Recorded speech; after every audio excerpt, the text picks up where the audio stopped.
Hello everyone, मैं doctor Priyaranjan Kumar, associate professor in unit of teaching veterinary clinical complex, faculty of veterinary and animal sciences, RGSC BHU।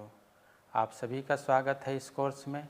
Last lecture में हमने बताया था stress cycle के बारे में, जो खास करके गौजातीय पशुओं में हमने बताया था। उसी कड़ी में हम आगे बढ़ते हैं।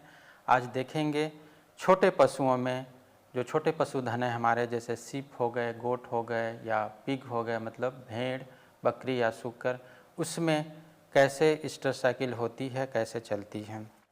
टॉपिक इसमें वही कवर करेंगे जो पिछले क्लास में किए थे, जैसे stages of stress cycle, duration, physiological changes, physiological behaviour, type of stress, seasonality. इसमें एक एक्स्ट्रा आ जाएगा, सीजनलिटी के बारे में भी हम लोग इसमें देखेंगे। स्ट्रेस साइकिल के बारे में हम बता चुके थे कि क्या होता है, कैसे चलता है, ये किसको बोलेंगे स्ट्रेस साइकिल, यानी हीट में आना, यानी गर्मी में आना। तो फिर से रिपीट करने की ज़रूरत नहीं है। हम उम्मीद करते हैं कि आप लोग समझ चुके होंगे, तो ज़्यादा समय व्यतीत नहीं करते हुए आगे बढ़ते हैं। स्टेजेज ऑफ स्ट्रेस साइकिल भी हमने बताया था, जिसमें बताया था कि स्ट्रेस साइकिल के 2 फेजेज होते हैं, ल्यूटियल एंड फॉलिकुलर फेज।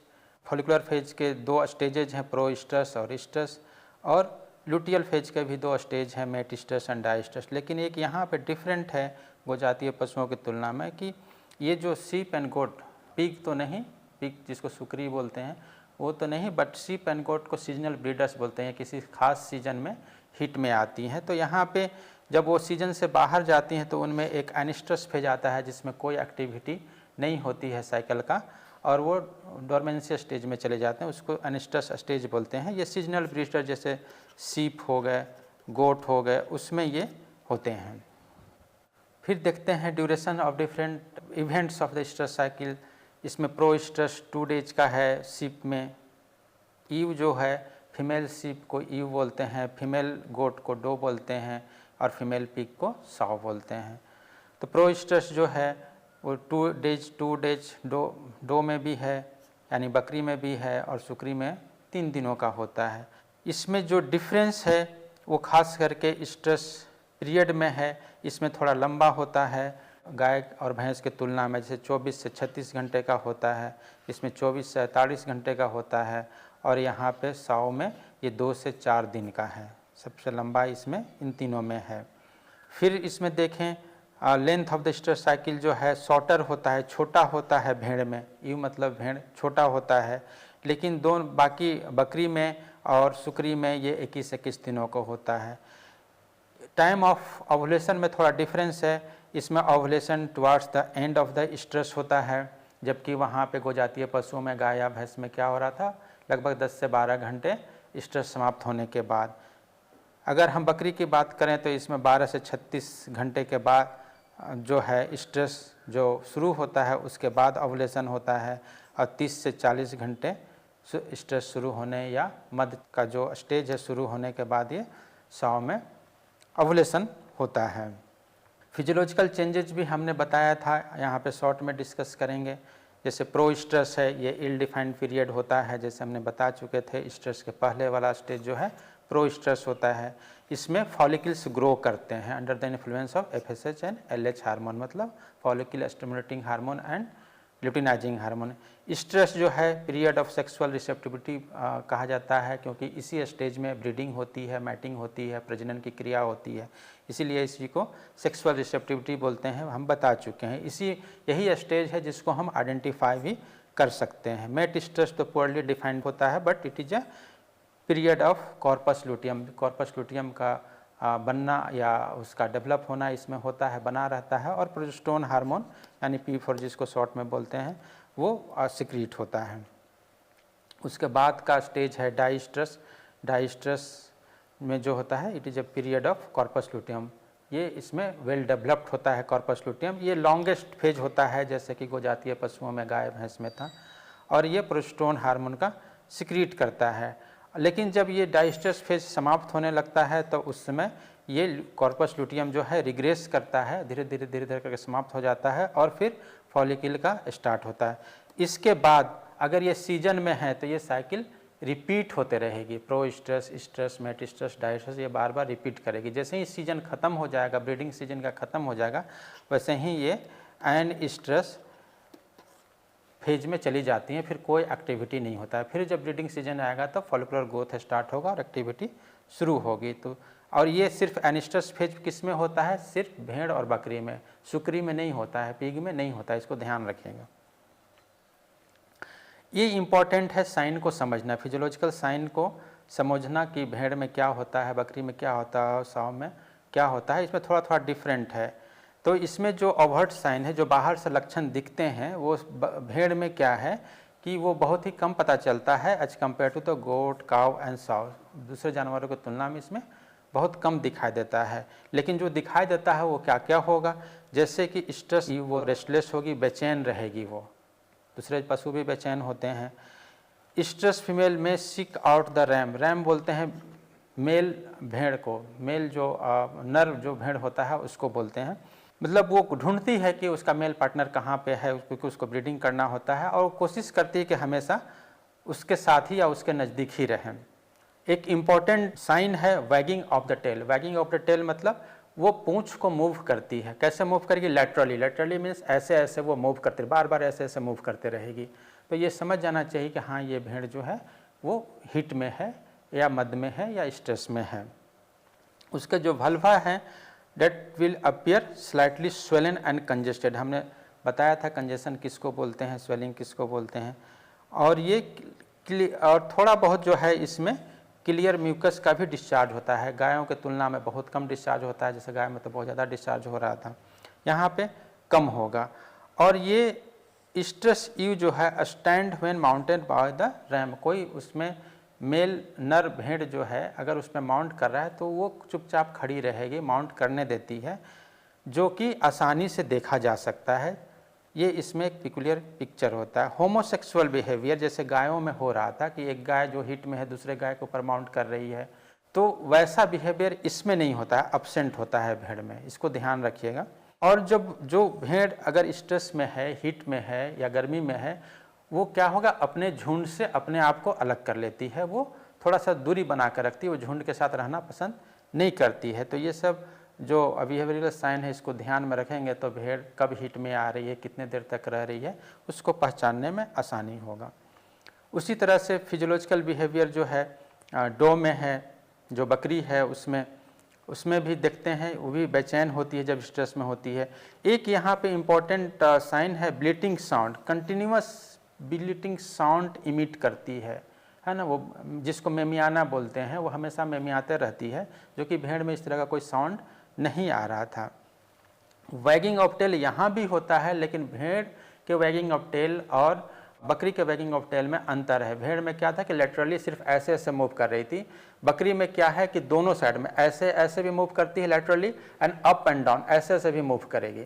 तो दोनों साइड में laterally and up and down भी मूव करेगी। तो समझ जाइए कि वो जो बकरी है वो हो सकती है कि हीट में हो। वल्वा स्वेलन होगा, कंजेस्टेड होगा, क्लियर म्यूकस डिस्चार्ज होगा। होमोसेक्सुअल बिहेवियर जो है इसमें भी नहीं होता है, लेकिन कभी कभी देखने को मिल जाता है, इसलिए कहा जाता है इसमें कभी कभार ओकेजनली होमोसेक्सुअल बिहेवियर मिलता है। रिड्यूस्ड एपेटाइट, भूख थोड़ा कम लगता है, खाना कम कर देती है। सीकिंग मेल बिहेवियर इसमें भी होता है, वो भी अपने मेल पार्टनर को ढूंढती है कि कहाँ है, मैटिंग की ज़रूरत होती है उस समय। Estrus doe stand when mounted, जो दूसरे जानवरों को जैसा इसमें भी होता है कि वो अगर कोई दूसरा जो स्ट्रेस डो है वो माउंट कर रही है या बक माउंट कर रही है तो वो स्टैंड रहे। कभी कभी क्या है, वो अपने जो उसके नेक हैं या बॉडी हैं उसको जो है मेल पार्टनर के बॉडी में रब करती हैं, ये बिहेवियर भी देखने को मिलता है। और मेल जो हैं, उसके मेल पार्टनर जो हैं, वो एक्चुअल हीट में आने से पहले 3 से 5 दिन पहले जो है वो इंटरेस्ट शो करना शुरू कर देते हैं, जो इंडिकेट करता है, जब इंटरेस्ट शो करते हैं, मैटिंग तो नहीं होता है, तो उसको इंडिकेट करता है कि हाँ ये जो बकरी है वो प्रो स्ट्रेस फेज में, मतलब हीट में आने वाली है। उसी तरह से साव यानी सुकरी में क्या क्या लक्षण होते हैं ये देखते हैं, ये भी बेचैन होती है। मेल सीकिंग बिहेवियर इसमें भी प्रेजेंट होता है। पिकुलियर इसमें वहाँ पे ब्लीटिंग साउंड था बकरी में, यहाँ पे ग्रंटिंग साउंड है, मतलब घुरघुराने की आवाज़ या ध्वनि जो है वो बार बार निकालते रहती है। यहाँ पे पिकुलियर ग्रंटिंग साउंड होता है भेड़ में। भल्भा स्वेलन एंड कंजेस्टेड होता है दूसरे के तुलना में, दूसरे जानवरों की तरह। Estrus sow assumes the stationary rigid attitude, जब जो होता है जो हीट में होती है तो ये खड़ी रह के स्टेशनरी पोजीशन को ये मेंटेन करती है और इसके कान जो हैं वो खड़े हो जाते हैं। स्लाइवेशन होता है जो कि दूसरे जानवरों में नहीं था। स्लाइवेशन मतलब उसके मुंह से लार टपकते रहता है। और champing of the jaw, jaw को चबाते रहती है वो। एक पिकुलियर इसमें साइन है जो दूसरे जानवरों में ये देखने को नहीं मिल रहा था, ये सिर्फ सुकरी यानी साव यानी पिग में ये देखने को मिलता है। Mounting on the other animals understand to be mountain, जो हेमोसेक्सुअल बिहेवियर है इसमें भी प्रेजेंट होता है। एक इम्पॉर्टेंट साइन है लॉर्डोसिस रिफ्लेक्स या स्टैंड हिट रिफ्लेक्स। ये क्या होता है कि जब सुकरी को खड़ा रहती है उसके लॉइन यानी कमर के हिस्से को पाम से ऐसे हम जब प्रेस करते हैं, दबाते हैं, तो क्या करेगी, वो बैठेगी नहीं, वो खड़ी रहेगी और अपने कान को खड़ा कर लेती है। तो ये एक साइन होता है स्ट्रेस का जो सुकरी में पता करने के काम में आता है। और जब वो हीट में नहीं रहेगी तो इस अप्रोच को वो करने नहीं देती हैं। तो इसको ध्यान रखिएगा, लॉर्डोसिस रिफ्लेक्स जो है वो पिग में होता है। अब आइए देखते हैं कि जितने भी जानवर अभी हमने पढ़ाया, गोजातीय पशु, गाय, भैंस या फिर सीप, गोट, पिग, उसमें कितने तरह के मध्य चक्र होते हैं, यानी कितने तरह के स्ट्रेस साइकिल होते हैं। तो इसको दो भागों में बांटते हैं, मोनो स्ट्रेस और पॉली स्ट्रेस। मोनो स्ट्रेस मतलब ये हुआ कि वो साल में एक ही बार हीट में आएगी, है ना। कभी कभी 2 बार आ जाती हैं, जैसे इसमें क्या होता है, बिच यानी फीमेल डॉग को बिच बोलते हैं, तो वो साल में एक ही बार जनरली हिट में आती है। कभी कभी किसी किसी नस्ल ऐसे होते हैं जो साल भर में 2 बार भी आती हैं, तो उस तरह के साइकिल को मोनो स्ट्रेस बोलते हैं। पॉली स्ट्रेस ये हुआ कि वो सर्टेन इंटरवल पे, कुछ अंतराल में वो बार बार रिपीट करेगी, उसको बोलते हैं पॉली स्ट्रेस, साल में कई बार आएंगी। अब ये पॉली स्ट्रेस भी 2 तरह के होते हैं। एक तो कंटिन्यूअस पॉली स्ट्रेस हो गया, मतलब पॉली मतलब बार बार, तो कंटिन्यूअस मतलब कि वो हर एक सर्टेन इंटरवल पे, एक अंतराल पे वो बार बार आ रही है साइकिल में। जैसे गाय हो गए, भैंस हो गए, इनका साइकिल कभी रुकता नहीं है, वो हर 21 दिन, जैसे हमने एवरेज बताया था, हर 21 दिन में वो रिपीट करेगी। एक होता है सीजनली पॉली स्ट्रेस, जो सीजन में, जैसे ठंडे का सीजन हो गया या गर्मी का सीजन हो गया, वो खास सीजन में वो हिट में आती है। जैसे सीप हो गए, गोट हो गए या घोड़ी जिसको मेयर बोलते हैं। तो ये सीप एंड गोट जो है ये ज़्यादातर ठंडों में आती हैं। किसी किसी एरिया में देखने को मिलता है कि वो गर्मी में भी हिट में आती हैं। मेयर जो है वो गर्मी में हिट में आती हैं, तो वो एक खास सीजन में ही आता है, बाकी वो ठंडे में उनका साइकिल बंद रहता है। सीप एंड गोट का गर्मी में साइकिल बंद रहेगा, इसीलिए इसको शॉर्ट डे ब्रीडर भी बोला जाता है और मेयर को long day breeder. Long day मतलब गर्मी में दिन की लंबाई ज़्यादा होती है रात की तुलना में, तो लॉन्ग डे हो गया। सीप एंड गोट को शॉर्ट डे बोलते हैं क्योंकि दिन की लंबाई ठंडे में कम होती है रात की तुलना में, ज़्यादा लंबा समय तक रात रहता है, दिन जल्दी खत्म हो जाता है, इसलिए इसको शॉर्ट डे ब्रीडर भी बोलते हैं। अब आते हैं factors affecting the length of the stress cycle. क्या क्या फैक्टर्स हैं जो ये अफेक्ट करते हैं स्ट्रेस साइकिल का लेंथ का। अगर हम एवरेज 21 दिन मांग रहे थे या भेड़ में 17 दिन का है, तो इससे कम हो सकता है, ज़्यादा हो सकता है, तो उसको हम लोग अबनॉर्मल भी मानते हैं। कई बार अबनॉर्मल या पैथोलॉजिकल कंडीशन भी बन जाते हैं। तो इसमें देखते हैं कि क्या क्या जो फैक्टर्स हैं। जैसे सबसे पहले पोषण, न्यूट्रिशन जिसको बोलते हैं, ये क्या है कि जब उसको खाना अच्छे से नहीं मिल रहा है, सीवियर स्टारवेशन है, खाने की बहुत कमी है उसको, है ना, तो उस कंडीशन में क्या होगा कि उसको टीडीएन, टोटल डाइजेस्टेबल न्यूट्रिएंट या एनर्जी उसको खाने में कम मिलेगा। अब अगर कम मिलेगा तो ये क्या करता है कि जीएनआरएच हार्मोन के